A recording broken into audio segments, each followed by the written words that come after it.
Wow, little table. இதுல நிறைய விஷயங்கள் நம்ம என்னங்கிறத தெரிஞ்சுக்கிட போறோம். தெரிஞ்சுக்கலாமா?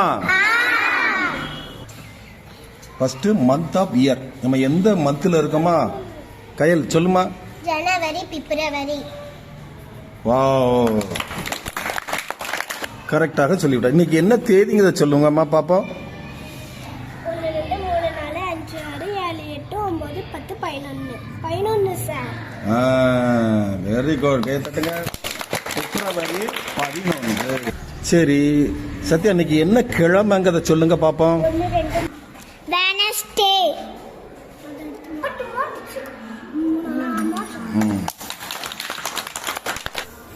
பிப்ரவரி 11 புதன்கிழமை.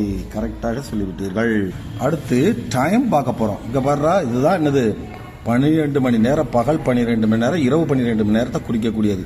இதுல 1 அப்படின்னா 5 நிமிடம், 2னா 10 நிமிடம், 3னா 15 நிமிடம், அப்படியேவா 11 என்றால் 55 நிமிடம், 12 என்றால் 60 நிமிடம்.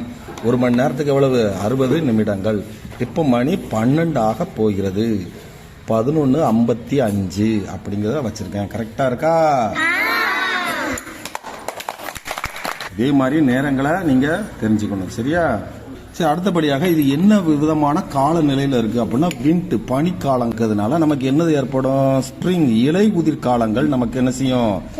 ஏற்படும். சரியா? அந்த என்னது லிட்டில் டேபிள் வந்து நமக்கு என்ன செய்யுது? நல்ல பயனுள்ளதா இருக்கு. என்ன நல்லா இருக்கா? எல்லாம் நல்லா கத்துக்கிட்டீங்களா? அடுத்து யார் செய்ய போறா? ஜனவரி, பிப்ரவரி. Very good. 1 2 3 4 5 6 8 9 10 11. பிப்ரவரி 11. அது அப்படியே இங்கிலீஷ்லயே நம்ம கத்துக்கிடுவோம். அடுத்து என்னது? Monday, Tuesday, Wednesday.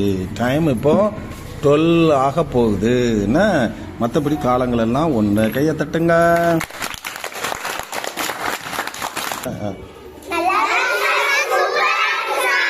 Super super, very good. எடுத்துக்கிட்டோம்னா என்னதெல்லாம் இருக்கு? கிளவுடா இருக்கு, மேகம் இருக்குல்ல. ஸ்னோ பனிக்காலத்துல நம்ம இருக்கோம். விண்டுனா காற்று காலம்.